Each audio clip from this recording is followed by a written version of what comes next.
Chapter number 5 life processes. इसमें हम देख रहे हैं रेस्पिरेशन।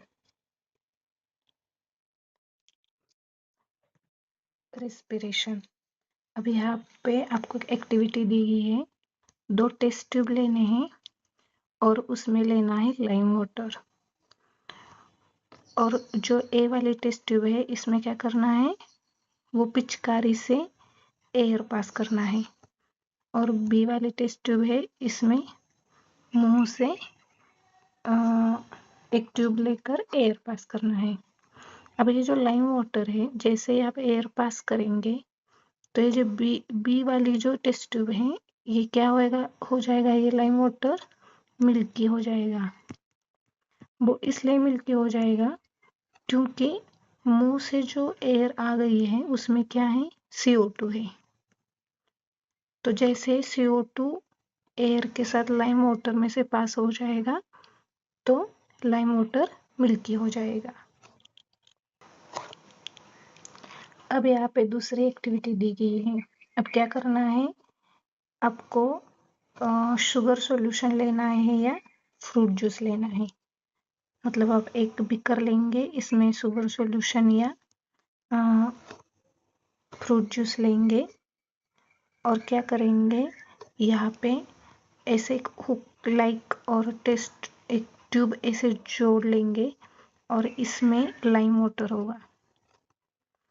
तो क्या है, और इसमें हम क्या ऐड करेंगे, ईस्ट ऐड करेंगे।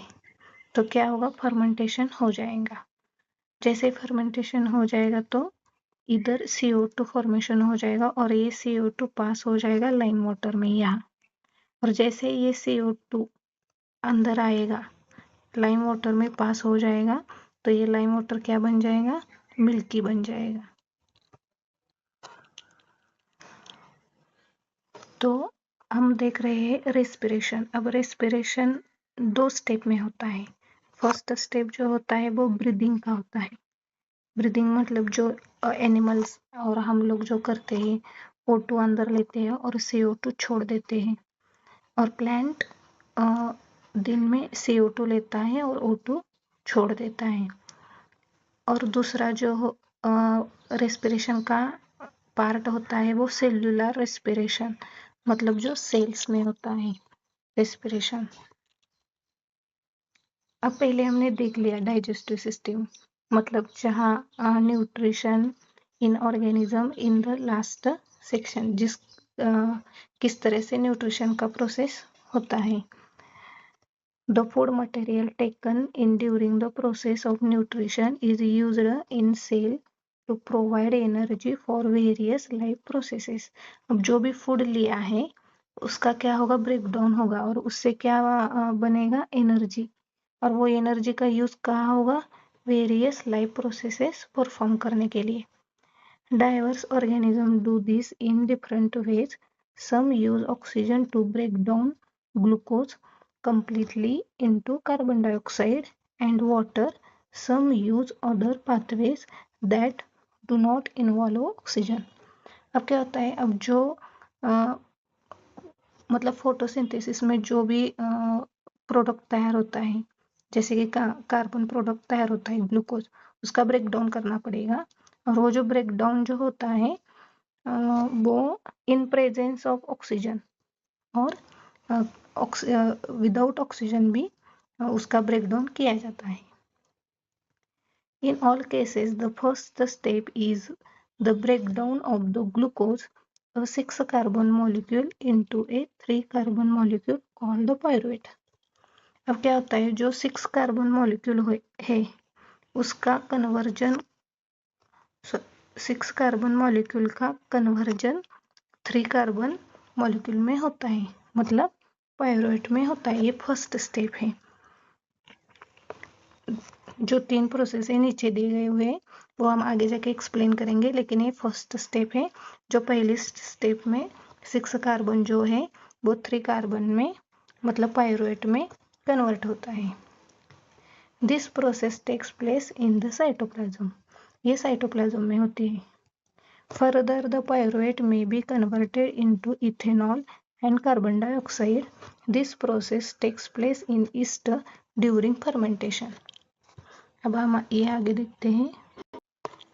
अब इस चार्ट से समझते हैं। यहाँ देखिए ये क्या है, ग्लूकोज 6 कार्बन मॉलिक्यूल, और ये 6 कार्बन मॉलिक्यूल ब्रेक डाउन हुआ है। ये पहली स्टेप है, फर्स्ट स्टेप। तो ये 3 कार्बन मॉलिक्यूल में हो गया है और यहाँ पे एनर्जी रिलीज हो चुकी है, और ये 3 कार्बन मॉलिक्यूल का नाम है पायरुवेट। और ये जो प्रोसेस है, ये फर्स्ट रिएक्शन है, कहाँ होता है, साइटोप्लाज्म में। आपको साइटोप्लाज्म पता होगा, ये सेल है, सेल के अंदर इधर न्यूक्लियस रहता है और उसके बीच में जो जगह रहती है ये साइटोप्लाज्म होता है। और इस साइटोप्लाज्म में ये फर्स्ट रिएक्शन होती है। अब ये जो पायरुवेट है, ये पायरुवेट का जो ब्रेकडाउन है वो 3 स्टेज में होता है। ये 3 टाइप से होता है। जो पहला होता है वो अब्सेंस ऑफ ऑक्सीजन में होता है, इस ईस्ट के अंदर। दूसरा होता है लैक ऑफ ऑक्सीजन, मतलब जहाँ ऑक्सीजन की कमी रहती है। और तीसरा है प्रेजेंस ऑफ ऑक्सीजन, और ये माइटोकॉन्ड्रिया में होता है। अब हम फर्स्ट देखेंगे। पहले जो एक्सपेरिमेंट हमने देख लिया, हमने एक शुगर सॉल्यूशन लिया था या फ्रूट जूस, और उसमें ईस्ट लिया था और उसमें कार्बन डाइऑक्साइड, ये देखिए यहाँ पे कार्बन डाइऑक्साइड मिल गया, और इथेनॉल जो कि उसमें 2 कार्बन मॉलिक्यूल है, और इसके साथ ही क्या है, यहाँ पे एनर्जी रिलीज हो चुकी है। दूसरा जो स्टेज है वो क्या है, लैक ऑफ ऑक्सीजन। मतलब जब भी ज़्यादा एक्सरसाइज हो जाती है तब ऑक्सीजन की कमी हो जाती है। तो उस वक्त क्या होता है, जो मसल सेल्स है उसमें ये एक्टिविटी होती है और ये रिएक्शन होती है, और उसके साथ क्या होता है, लैक्टिक एसिड तैयार हो जाता है और एनर्जी रिलीज हो जाती है। और तीसरा जो स्टेप है वो है प्रेजेंस ऑफ ऑक्सीजन, मतलब ऑक्सीजन के प्रेजेंस में। और ये कहाँ पे होता है, माइटोकॉन्ड्रिया। माइटोकॉन्ड्रिया एक सेल ऑर्गेनेलिज है कि जो साइटोप्लाज्म में प्रेजेंट होती है। मतलब ये न्यूक्लियस है, ये पूरी सेल है और ये न्यूक्लियस है, और इधर ये साइटोप्लाज्म है। तो साइटोप्लाज्म में कुछ सेल ऑर्गेनेलिज होती है, उनमें से एक जो होती है वो है माइटोकॉन्ड्रिया। और माइटोकॉन्ड्रिया में ये रिएक्शन होती है, इसमें कार्बन डाइऑक्साइड तैयार हो जाता है, वाटर और एनर्जी भी रिलीज की जाती है। अब यहाँ पे ये जो रिएक्शन होती है, एब्सेंस ऑफ ऑक्सीजन, यहाँ पे ऑक्सीजन नहीं रहता, एब्सेंस होता है। यहाँ पे लैक ऑफ ऑक्सीजन एंड यहाँ पे प्रेजेंस ऑफ ऑक्सीजन। इस तरह से ये 3 टाइप से क्या होता है, पायरुवेट मॉलिक्यूल जो है ब्रेक डाउन हो जाता है। लेकिन ये जो 3 स्टेप्स हैं, इनमें ये फर्स्ट वाली स्टेप है, ये कॉमन है। फर्स्ट ये जो साइटोप्लाज्म में होती है। अभी देखिए यहाँ पे बताया गया है, sometimes when there is a lack of oxygen in our muscle cells another pathway for breakdown of pyruvate is taken. मतलब ये वाला, here the pyruvate is converted into lactic acid, ये which is also a 3 carbon molecule.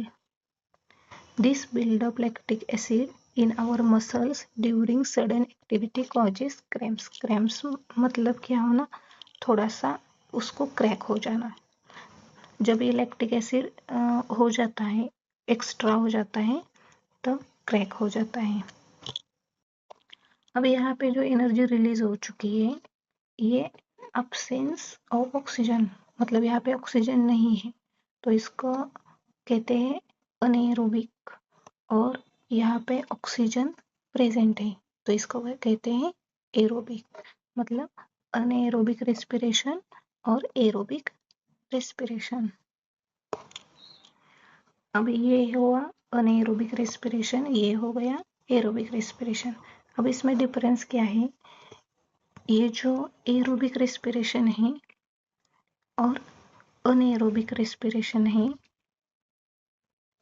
तो aerobic respiration में क्या होगा, oxygen present होगा, presence of oxygen. और यहाँ पे ऑक्सीजन प्रेजेंस नहीं होगा, मतलब एब्सेंस ऑफ ऑक्सीजन। और ये जो एरोबिक रेस्पिरेशन होता है वो कहाँ होता है, माइटोकॉन्ड्रिया में होता है। और अनएरोबिक रेस्पिरेशन कहाँ होता है? ईस्ट में होता है, ठीक है। और ये जो एनर्जी रिलीज होती है वो एरोबिक रेस्पिरेशन में ज़्यादा रिलीज होती है, और ये जो अनएरोबिक रेस्पिरेशन है वहाँ पे एनर्जी लेस रिलीज होती है, कम होती है, इसके कंपैरिजन बहुत कम होती है, और यहाँ पे ज़्यादा रिलीज होती है। तो ये डिफरेंस आप ध्यान में रखिएगा। ये जो एरोबिक रेस्पिरेशन है वो माइटोकॉन्ड्रिया में होगा, और वो माइटोकॉन्ड्रिया साइटोप्लाज्म में होता है, और अनएरोबिक है वो ईस्ट में होता है, और इसमें ज़्यादा एनर्जी रिलीज नहीं होती, इसमें कम होती है, और एरोबिक में ज़्यादा एनर्जी रिलीज हो जाती है। अब यहाँ पे इंफॉर्मेशन दी है एटीपी। अब एटीपी जो है वो जो एनर्जी रिलीज हो चुकी है उसको, मतलब एक करेंसी है कि जो यूज की जाती है सेलुलर प्रोसेस को परफॉर्म करने के लिए। अब ये कैसे तैयार हो जाएगा? मतलब एडीपी का मॉलिक्यूल, और ये जो पी है मतलब इसका क्या है? Inorganic phosphate. इसको मिला के क्या तैयार हो जाएगा? एटीपी। और इसका यूज किया जाता है, मतलब ये एनर्जी है और इसका यूज किया जाता है सेलुलर एक्टिविटीज को परफॉर्म करने के लिए। अब यहाँ पे बोल दिया गया है कि जो भी CO2 रिलीज होता है प्लांट की तरफ से वो और दिन में जो O2 रिलीज होता है मतलब ऑक्सीजन, वो एनिमल्स ले लेते हैं, और एनिमल्स जो CO2 छोड़ देते हैं वो प्लांट्स ले लेते हैं। इस प्रकार से ये रेस्पिरेशन का दोनों का प्रोसेस चलता रहता है। अब यहाँ पे कुछ एनिमल्स के बारे में दे दिया है। Animals have evolved different organs for the uptake of oxygen from the environment and for getting rid of the carbon dioxide produced. अब कुछ डिफरेंट टाइप के एनिमल्स होते हैं, उनमें कुछ डिफरेंट टाइप का ऑर्गन्स रहते हैं, जैसे ह्यूमंस में लंग्स है, फिश में गिल्स है, उस तरह। तो वो किस तरह से ऑक्सीजन लेते हैं और कार्बन डाइऑक्साइड छोड़ देते हैं। अब उनमें से जो टेरेस्ट्रियल एनिमल्स हैं वो क्या करते हैं? ब्रीथ करते हैं, ऑक्सीजन ले लेते हैं एटमॉस्फेयर से, जैसे कि हम लोग। But animals that live in water need to use the oxygen dissolve in water.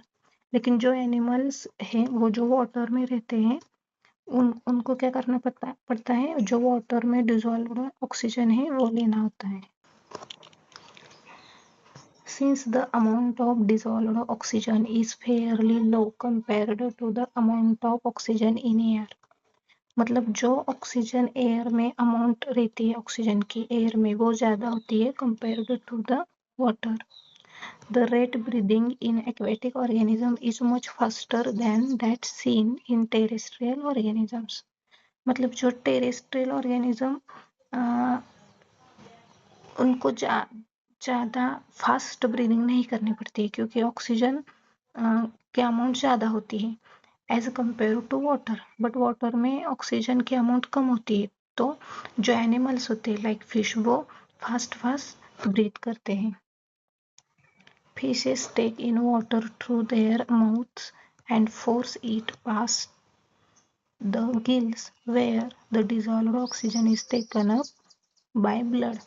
Fish क्या करते हैं? मुंह से वाटर लेंगे और उनको क्या करेंगे? फोर्स करेंगे कि वो गिल्स के थ्रू वो जो डिजॉल्व्ड वाटर जो है वो ब्लड में ले ले। अब terrestrial organisms use the oxygen in the atmosphere for respiration, और जो टेरेस्ट्रियल ऑर्गेनिज्म है वो क्या करते हैं? रेस्पिरेशन के थ्रू एटमॉस्फेयर का ऑक्सीजन ले लेते हैं। This oxygen is absorbed by different organs in the different animals.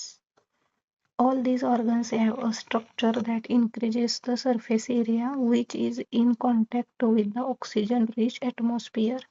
अब अलग अलग ऑर्गेनिज्म में अलग अलग का ऑर्गन रहता है, क्योंकि और वहाँ का स्ट्रक्चर जो है मतलब अब ह्यूमन बींग्स और लंग्स के थ्रू ले लेते हैं ऑक्सीजन, तो क्या होता है? वहाँ एरिया बना दिया जाता है ज़्यादा उस ऑर्गन में, क्योंकि ज़्यादा से ज़्यादा एयर आ जाए और ऑक्सीजन मिल जाए। Since the exchange of oxygen and carbon dioxide has to take place across the surface, this surface is very fine and delicate.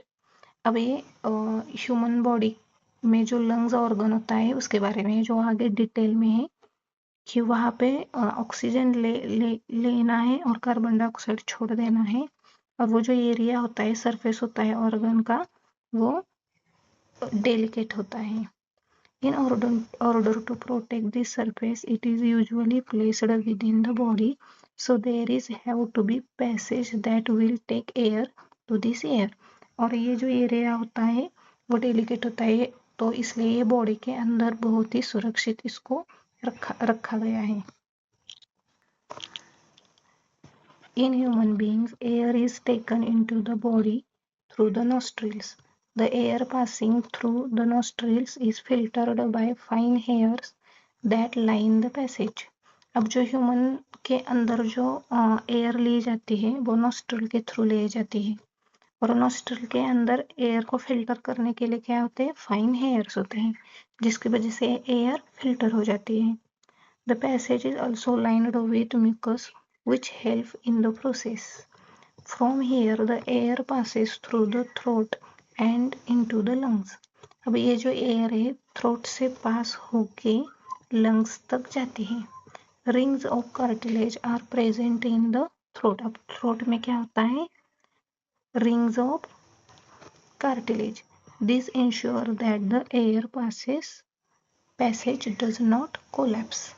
मतलब वो कोलैप ना हो जाए, इसलिए इसको हम आगे डायग्राम के थ्रू देखते हैं।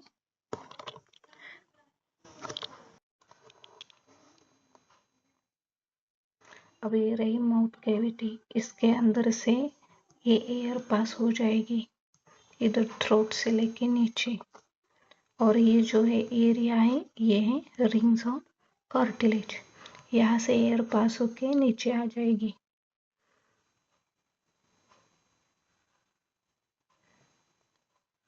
और ये जो पार्ट इधर हो चुके हैं इसको बोलेंगे ब्रोंची, और ये आगे जाके और डिवाइड हो जाएंगे, और डिवाइड हो जाने के बाद उसके एंड में एक सैक होंगे, उसके बोलेंगे एल्वियोलर सैक, जो कि यहाँ जूम करके दिखाई दिए हैं। और ये जो ये बाहर का पार्ट है रिब्स वाला, और इसके अंदर ये जो पार्ट बने हुए दो बड़े वो लंग्स। अब एयर यहाँ से आ जाएगी नीचे इधर, और फिर आके ये जो मतलब इधर से जो आ गई एयर, ये यहाँ पे बड़ा करके दिखाई दिया है, ये रिस्पिरेटरी ब्रैंक्यूल से इसके अंदर से ये एयर जाएगी। और ये जो पार्ट है ये इस तरह का रहता है पार्ट, और यहाँ से क्या होता है, ब्लड पास होता है, और ये जो एयर इधर से आ जाती है। तो एयर में से जो ऑक्सीजन है वो ऑक्सीजन ब्लड के अंदर लिया जाता है, और ब्लड के अंदर का जो CO2 है वो इधर छोड़ दिया जाता है। इस तरह से क्या होता है, ब्लड जो लिया हुआ ऑक्सीजन है वो ब्लड में मिक्स कर देते हैं बॉडी। ये नीचे जो है यही पार्ट जो अभी समझाया यहाँ डायग्राम के थ्रू, तो यही बताया गया है। तो इस तरीके से क्या होता है, ह्यूमन में रेस्पिरेशन हो जाता है। मुंह के थ्रू एयर आ जाती है, फिर ये दो बड़े पार्ट है लंग्स के, और जैसे ही अंदर आ जाएगी एयर तो यहाँ पे अंदर चली जाएगी, और ऑक्सीजन ब्लड के अंदर ले लिया जाएगा और CO2 छोड़ दिया जाएगा।